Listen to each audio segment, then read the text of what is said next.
അഹങ്കാരം എന്ന് നിങ്ങളടക്കമുള്ളവർ സമൂഹത്തെ പഠിപ്പിക്കുന്നതല്ലേ? സത്യത്തെ നിരാകരിക്കൽ, ജനങ്ങളെ പുച്ഛിക്കലെന്നല്ലേ അഹങ്കാരമെന്ന് ഹബീബ് സല്ലല്ലാഹു അലൈഹി വസല്ലം പറഞ്ഞത്? ഞാൻ എന്ത് സത്യത്തെയാണ് ആ സ്റ്റേജിൽ വെച്ച് നിരാകരിച്ചത്? ഞാൻ ഏത് സത്യത്തെയാണ് എതിർത്തത്? ഞാൻ ആരെയാണ് അവിടെ പുച്ഛിച്ചത്? ഏത് സത്യത്തെയാണ് നിരാകരിച്ചത് എന്ന് ഹുസൈൻ സലഫി സ്വന്തം മനസ്സിനോട് ചോദിക്കുക.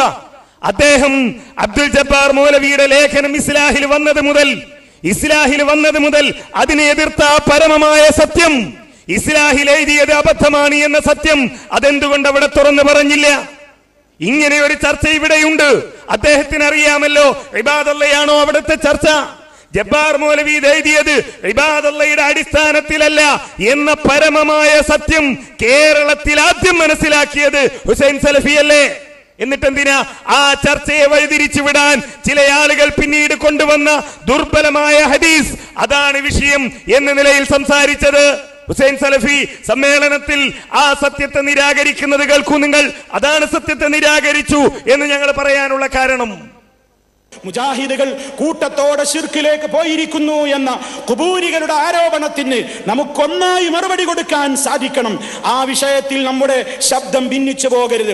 ഒരു മുജാഹിദും ശിർക്കിലേക്ക് പോയിട്ടില്ല എന്ന് പറയാൻ നമുക്ക് സാധിക്കണം. അതിന്റെ മുമ്പിൽ നമുക്ക് തടസ്സമായി നിൽക്കുന്ന ചില വിഷയങ്ങൾ ഇന്നുണ്ട്.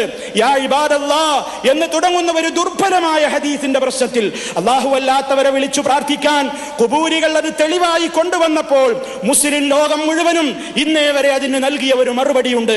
ആ മറുപടിയിൽ നാം ഒതുങ്ങി നിൽക്കുക, അതിനും അപ്പുറമുള്ള വ്യാഖ്യാന ചർച്ചകളിൽ നിന്ന് നാം വിട്ടു നിൽക്കുക. ഇതാണ് ഹുസൈൻ സലഫി അവിടെ സത്യത്തെ നിരാകരിച്ചു എന്ന് പറയുന്നത്. യാ ഇബാദല്ലാഹ് എന്നതാണോ അടിസ്ഥാനപരമായ പ്രശ്നം? ഹുസൈൻ സലഫി തന്നെ പ്രസംഗിച്ചേ നിങ്ങൾ നേരത്തെ കേട്ടു.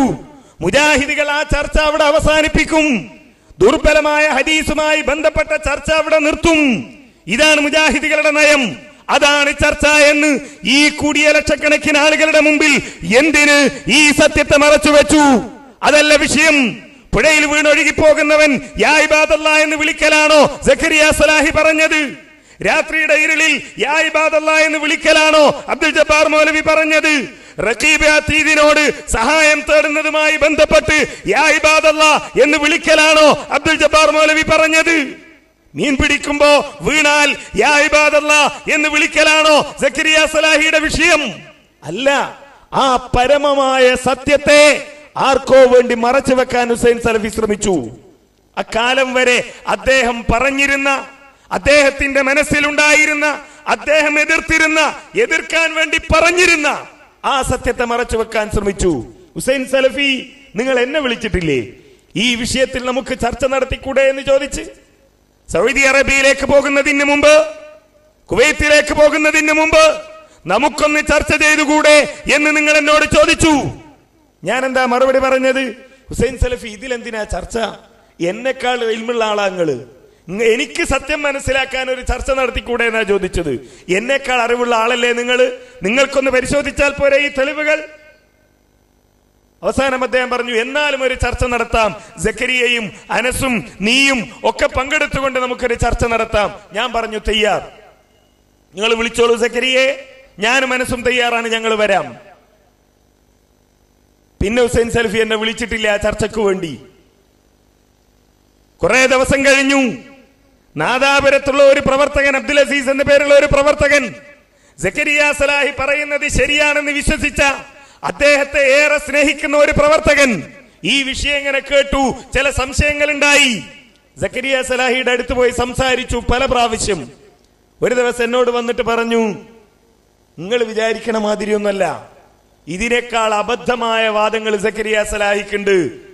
കഴിഞ്ഞ റമളാനിൽ അദ്ദേഹം സക്കരിയയുടെ അരികിൽ ചെന്ന് ചോദിച്ചു, റമളാനിൽ പിശാച് നമ്മളെ പഴപ്പിക്കുമല്ലോ, ഞാൻ ഈ പിശാചിനോട് പറയാണ്, പിശാചെ ഈ റമളാനിലെങ്കിലും എന്നെ ഒന്ന് ഉപദ്രവിക്കാതിരിക്കൂ എന്ന് ഈ പിശാചിനെ വിളിച്ച് ഞാൻ തേടിയാൽ അത് ശിർക്കാകുമോ?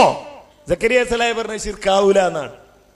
ഈ റമളാനിൽ എന്നെ ഉപദ്രവിക്കരുതേ എന്ന് ഞാൻ പിശാചിനോട് തേടിയാൽ അത് ശിർക്കാവില്ല എന്ന് പറഞ്ഞു സക്കരിയ സലാഹി.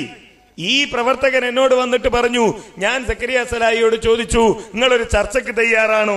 ചർച്ചയ്ക്ക് തയ്യാറാണ് എന്ന് പറഞ്ഞപ്പോ സക്കരിയ സലാഹി അതെ തയ്യാറാണ് എന്ന് ആദ്യം പറഞ്ഞു. ഞാൻ ഇറങ്ങിപ്പോരുമ്പോ എന്നോട് പറഞ്ഞത്, അത് അസീസെ നമ്മൾ തമ്മിൽ ഇപ്പൊ ചർച്ച വേണ്ട, കാരണം ഹുസൈൻ സലഫി എന്നോട് ചർച്ചയ്ക്ക് തയ്യാറാണോ എന്ന് ചോദിച്ചപ്പോ ഞാന് അതിനില്ലാന്ന് അദ്ദേഹത്തോട് പറഞ്ഞു പോയിട്ടുണ്ട്. ഇനി നമ്മൾ ചർച്ച നടത്തിയ മൂപ്പർക്കൊരു മോശമല്ലേ എന്ന്. പക്ഷെ ഹുസൈൻ സലഫി ഇന്നേ വരെ എന്നോട് പറഞ്ഞിട്ടുണ്ടോ അത് ഇങ്ങനെയാണ് സക്കരിയ സലാഹി ഇല്ല എന്ന് പറഞ്ഞിട്ടില്ല. ചർച്ചയ്ക്ക് തയ്യാറാണെന്ന് പറഞ്ഞവരോടൊക്കെ നമ്മൾ പറഞ്ഞിട്ടുണ്ട്, ഇവിടെ ചർച്ച ചെയ്യാമെന്ന് പറഞ്ഞിട്ടുണ്ട്. ഇവിടെ ഇല്ലാത്ത എന്ത് തെളിവാ സൗദി അറേബ്യ കിട്ടാനുള്ളത്? ആ തെളിവല്ലേ വേണ്ടത്? യാ ഇബാദല്ലക്ക് മുമ്പ് ഇതല്ലേ ചർച്ച?